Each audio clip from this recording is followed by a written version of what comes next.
Hello everyone बच्चों, आपका स्वागत है हमारे चैनल चाणक्य कोचिंग इंस्टीट्यूट में। और मैं मनीष प्रजापति आपके साथ लाया हूँ नाउन का नेक्स्ट पार्ट। ठीक है, तो इंग्लिश की हमारी क्लास तो शुरू हो ही गई है, साथ साथ हम ये भी जो है कंटिन्यू रखें। ठीक है, तो चलिए, क्योंकि जब आप सिलेबस पढ़ लेंगे इंग्लिश का क्लास के अंदर, तो फिर ये करने में आपको बहुत फ़ायदा मिलेगा, बहुत अच्छा लगेगा। ठीक है, चलिए शुरू करते हैं। The place was lovely and the weather. पहली बात तो वेदर में गलती है यहाँ, वेदर फाइन। तो जो मौसम था वो लवली था and the weather was fine. वैसे यहाँ वर्ब आनी चाहिए थी, ये गलत दिख रखा है। वेदर वाज फाइन, तो वेदर पहली बात तो आप समझिए WETHER, ये वेदर तो इसका मतलब तो इफ़ होता है, यदि या चाहे। ठीक है, ये अर्थ होता, मौसम वाला वेदर आना चाहिए, मौसम अच्छा था। तो WEATHER एक होता है बच्चे विदर, WHITHER, तो अलग है, मुरझाना होता है एक विदर।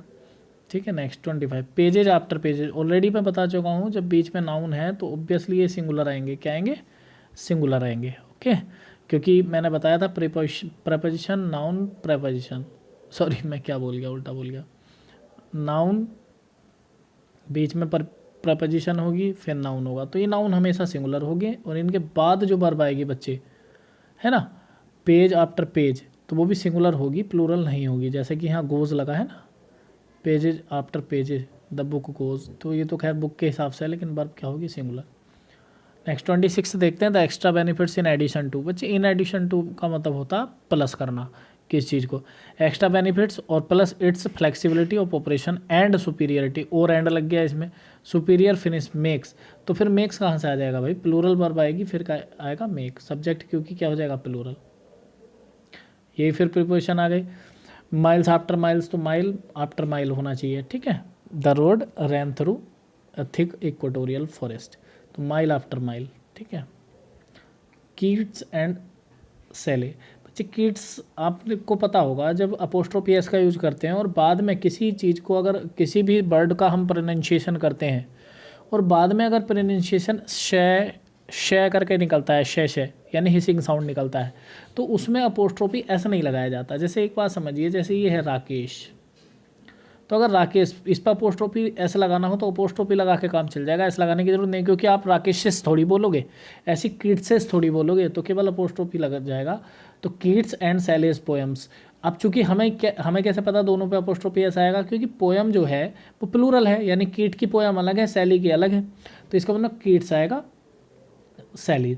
यहाँ अपोस्ट्रोफी ऐसा आएगा। तो अगर किसी वर्ड के लास्ट में हिसिंग साउंड है, शय की ध्वनि है, तो केवल उस पर अपोस्ट्रोफी लगा के काम चलाया जा सकता है, ऐसा लगाने की ज़रूरत नहीं होती है। Next 29 you can get your car repaired at Salim's and Karim's garage. अब गैरेज प्लूरल है क्या? गैरेज प्लूरल नहीं है, इसका मतलब गैरेज तो एक है। अगर बच्चों गैरेज एक है तो जाहिर है ये सलीम का और करीम का मिलाकर गैरेज है। जब दोनों का एक ही गैरेज है तो फिर सलीम एंड करीम्स गैरेज, तो इसका मतलब हो जाएगा सलीम और करीम का गैरेज। अगर आप सलीम्स एंड करीम्स लगा रहे हैं तो सलीम का अलग है गैरेज, करीम का अलग है, तो फिर गैरेजेस लगाओ, प्लूरल होना चाहिए। The boys and girls school. बच्चे स्कूल जो होता है ना, एक्चुअली वो एक लड़के का एक लड़की का तो होता नहीं है ना, एक लड़के या एक लड़की का नहीं होता है। तो यहाँ जो है गलती ये है कि यहाँ बॉयज़ इस तरह से आएगा, लड़कों का स्कूल, एंड गर्ल्स इस तरह से, गर्ल्स और अपोस्ट्रोफी, खाली अपोस्ट्रोफी इसलिए लगेगा क्योंकि हिशिंग साउंड है। ठीक है, तो बॉयज़ गर्ल्स, तो लड़कियों का स्कूल और लड़कों का स्कूल। और देख लो बर लगाए हम, स्कूल, लड़कियों और लड़कों का स्कूल, तो यहाँ गलत है ये चीज़, ध्यान रखना आप। ठीक, next children magazines are hardly to be scene.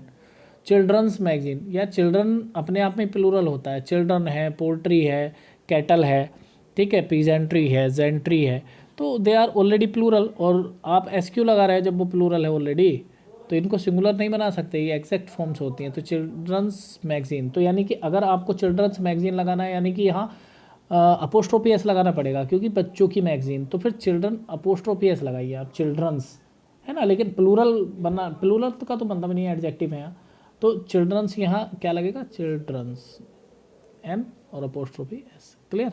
Next we get a lot of information advices, ये प्लूरल नहीं होते हैं, मतलब प्लूरल ही नहीं होते हैं, इन्फॉर्मेशंस भी गलत है, एडवाइसेस भी गलत है। ठीक है, ये अनकाउंटेबल होता है और इन्फॉर्मेशन ही होगा। ठीक है, इन्फॉर्मेशन का मतलब ये है कि एक ग्रुप ऑफ डेटा, सूचना का मतलब उसमें बहुत सारी चीज़ें होती हैं, जैसे फर्नीचर होता है ना बच्चे, तो वैसी इंफॉर्मेशन होता है, ठीक है।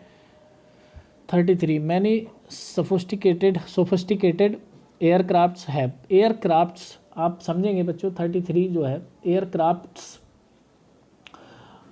की जगह एयरक्राफ्ट ही आता है, एयरक्राफ्ट कुछ नहीं होता, ठीक है। एयरक्राफ्ट उसको बोलते हैं ऐसी कोई भी चीज़ जो उड़ सकती हो, ठीक है, ऐसी कोई भी मशीनरी, ठीक। व्हाट, एक सेकेंड बच्चों,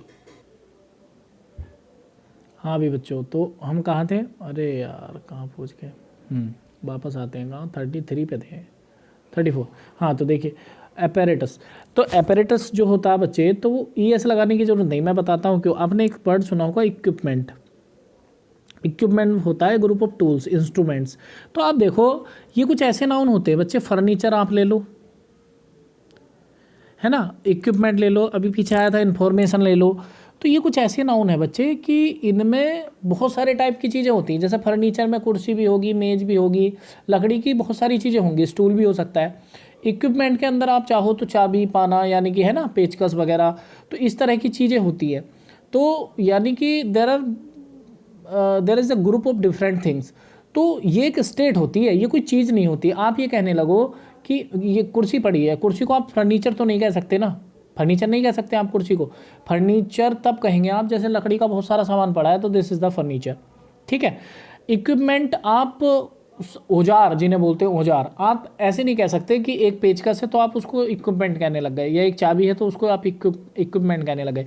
इक्विपमेंट इज ए स्टेट, जब बहुत सारे इस तरह के औजार उपकरण पड़े होंगे तो आप उनको इक्विपमेंट बने, तो एक तरह की स्टेट्स होती हैं ये। और ये स्टेट्स जो होती हैं कभी भी काउंटेबल नहीं होती है ना, तो ये ध्यान रखेंगे, काउंटेबल नहीं होती। तो इसलिए एयरक्राफ्ट पे भी ऐसी मशीनरी जो उड़ सकती है वो सारी आती हैं उसके अंदर, वो चाहे कुछ भी हो, एरोप्लेन हो, चाहे वो लड़ने वाला एरोप्लेन हो, या कुछ भी हो, एयरक्राफ्ट बोलेंगे उसको।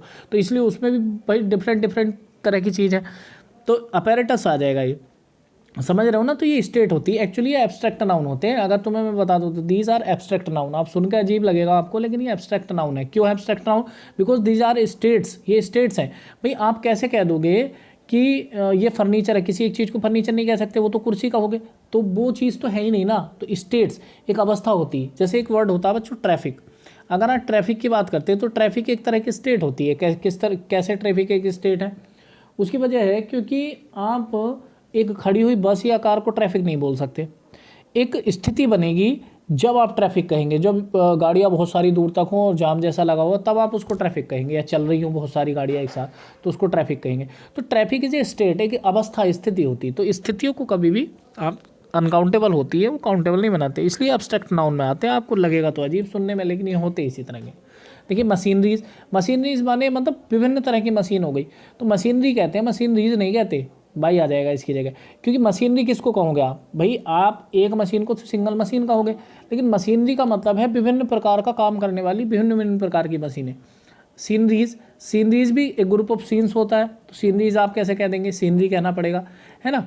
ऑफ स्प्रिंग्स होता है संतान, उसमें लड़के भी हैं लड़कियां भी हैं, तो संतान का मतलब संतान होता है यार, उसमें लड़के लड़की तो है नहीं, तो जो गर्ल्स बॉयज़ बोला जाए तो ऑफ स्प्रिंग्स नहीं बोलेंगे आप, ऑफ स्प्रिंग बोलेंगे, ठीक है। ऐसे इसमें भी नहीं लगा।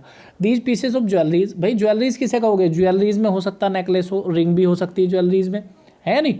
तो बहुत सारी औरतों के जो आभूषण होते हैं बहुत सारे हो सकते हैं, वो कई टाइप के होते हैं। अगर आप एक रिंग उठा के लाए हो तो क्या आप उसको ज्वेलरी कह दोगे? दैट इज़ नॉट ज्वेलरी, वो क्या है, ज्वेलरी बोलते हैं वैसे, ज्वेलरी नहीं ज्वेलरी, तो ज्वेलरी नहीं है वो तो रिंग है खाली। तो इसका मतलब ज्वेलरी किसे कहोगे? जब आप रिंग एक देखोगे, एक नेकलेस देखोगे इकट्ठा, तो कहोगे भाई बहुत सारी ज्वेलरी है। तो ज्वेलरी इज ए स्टेट, तो प्लूरल कैसे बनाओगे आप? तो ये देखा आपने किस तरह के नाउन थे। तो चलिए खैर, ये एब्स्ट्रैक्ट नाउन कहे जाते हैं एक तरह से, because these are states not any noun that is concrete. Concrete का मतलब ये कोई अवस्था मतलब होते नहीं है, फिजिकल नहीं है कुछ। भाई मैं कहूँ ज्वेलरी कहाँ है, बोले ये ज्वेलरी, तो ज्वेलरी अगर आप हाथ रखोगे तो एक पे, तो वो तो रिंग है। तो इस तरह के स्टेट्स हैं। बाय द वे बाकी क्लास में समझेंगे, इतना समझ में आया होगा। बाकी पढ़ते रहिए, बढ़ते रहिए। Best of luck, God bless.